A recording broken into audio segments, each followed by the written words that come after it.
most of the nouns are formed from verbs,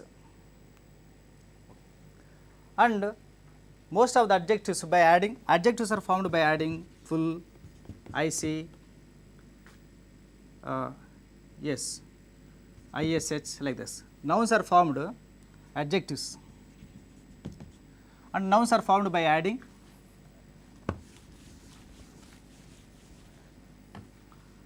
ion, ance, ness, like this. So, these endings are called suffixes. So, with the help of suffixes you can get new words from the old words. It means from, so if you are thorough with most of the verbs, you can be thorough, you can also get adjectives, and from adjectives you can get adverbs. So, these words forming from one word to other is called word formation. Word formation will help us to improve our vocabulary of open sets.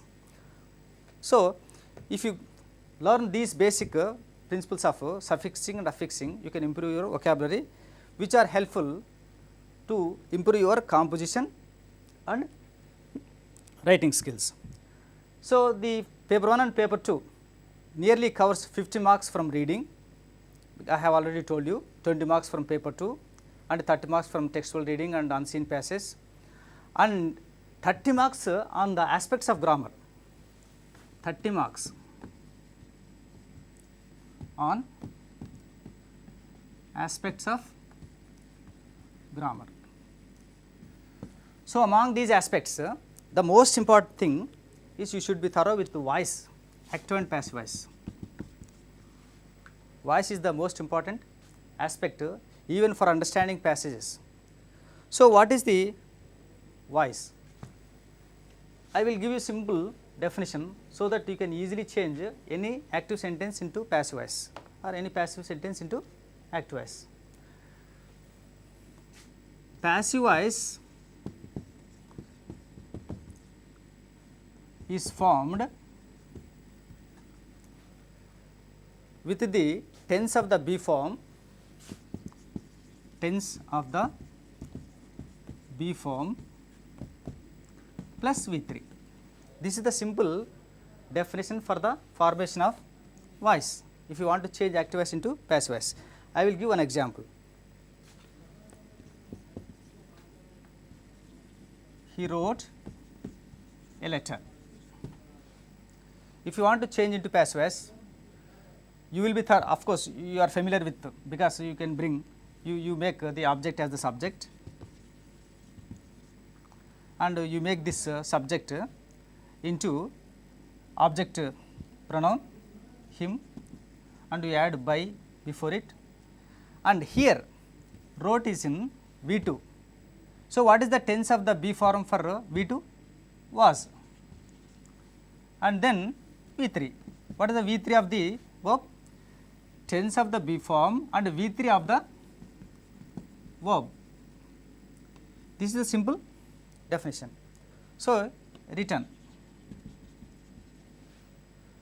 like this, any active sentence can be changed into passive voice.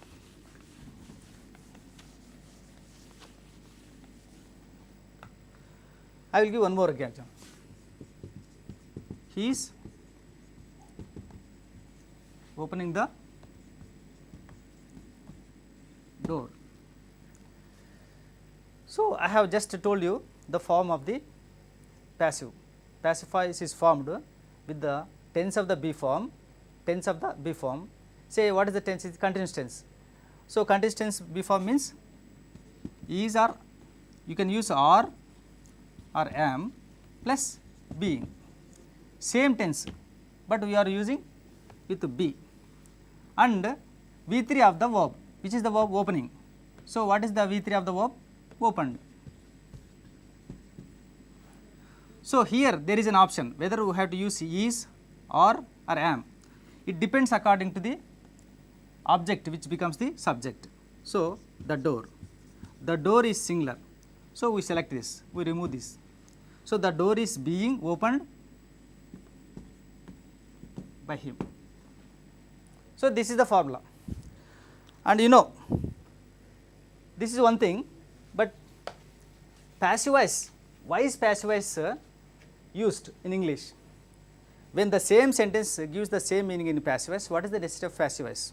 You know that passive voice is used when we do not want to mention the subject or when we do not know the subject. Say somebody kills somebody on the road and goes. Can you say, does he say that it is my name, it is my subject? We do not know the name of the person who killed somebody. So, simply somebody was killed on the road because the killer is not known. So, in those circumstances we use passive voice, and also in science and technology we use passive voice extensively. So, most of the sentences in formal writing we find in passive voice. So, if you are thorough with voice, you can understand lot of English. Of course, there are many aspects of English grammar, but you have to go through all these grammatical aspects. Among them, direct speech is most important. Direct and indirect speech, and degrees of comparison, and parts of speech, and phrasal verbs. These are the some. Next, pronunciation. Pronunciation is also important, but no, of course, very few questions are asked in spoken English in the examination.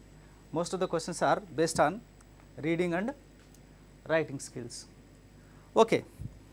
And as far as pronunciation and spelling are concerned, most of the words which confuse us are the spellings of say receive, believe. Whether when we write receive, whether EI or IA, because we have IE here and EI here, there is a simple rule for spelling.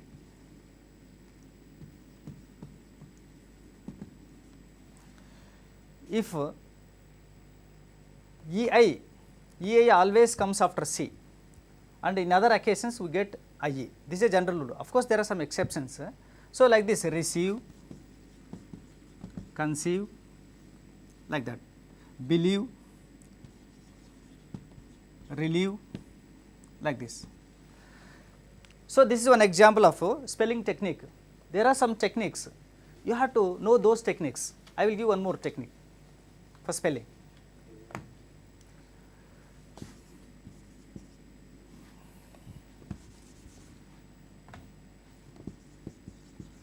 What is the past tense of stop? Stopped. But what is the past tense of stoop? It is stooped. Here there is a rule. If the word ends in single consonant preceded by a single vowel, only one vowel, one consonant, you have to double the last letter. If this word contains one syllable and it is test. So, like this, because it contains only one syllable, it is test. So, stopped. Stoop, this last consonant is not double because it contains two vowels. So, the doubling of the consonant takes place when we add ed or ing only when there is one vowel and one consonant. So, this is one rule. Like this, there are so many rules, but anyhow I would like to share your experiences. If you just write any question to my email address dawlasaab@gmail.com. So, just I enjoy answering these questions on grammatical aspects. I welcome your doubts and any queries as far as English grammar, vocabulary and pronunciation are concerned. I welcome your suggestions, your queries, and then so now I would like to recapitulate what are the necessities for answering paper 1 and paper 2. Reading skills. Reading skills contain 50 marks, and then writing skills. Writing skills contain yes, writing skills contain 20 marks. Among 20 marks, 10 marks are for composition, 10 marks are for light writing. So, 70 marks. After 70 marks, only 30 marks are left, but these 30 marks are allotted for aspects of grammar. And what are the aspects of grammar you have to be thorough? First you learn tenses, then parts of speech. Instead of learning parts of speech first, learn tenses, because tenses will make you frame sentences while writing or while speaking. Then you learn parts of speech. After learning parts of speech, you can practice voice, and after voice you practice direct speech. Then degrees of comparison. Degrees of comparison. After that, of course, prepositions, conjunctions and phrasal verbs, idioms, or all these things. Everything is given in the textbook after passage reading or vocabulary. As far as vocabulary is concerned, try to use the vocabulary in the sentence of your own, so that that sentence you can remember for a long time. For example, dissolve. Sometimes it is translated in Telugu. It is said karugu. It does not give us clear understanding. So, if you learn salt dissolves in water, we can remember the meaning very clearly here. If you use like this, the wire is dissolving because of heat, that will be a mistake. If you translate words in Telugu, you will get wrong conception. So, try to know the meaning in English as well as use the word in the sentence of your own, so that you can understand the meaning of that word very clearly. For this, I would like to suggest to have a usage dictionary like Cambridge Learner's Dictionary. This dictionary contains examples for all the words. This is useful for SSC students.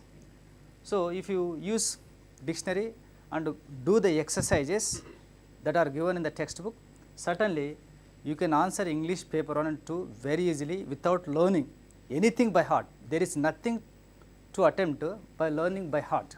So, I request all the students of SSC to learn the grammar, at least minimum grammar, learn the vocabulary along with the usage by using the standard usage dictionary, and know the pronunciation of every word, because these dictionaries also contain the pronunciation. So, with this I would like to close this session, and I welcome your questions if you want to ask me. Thank you.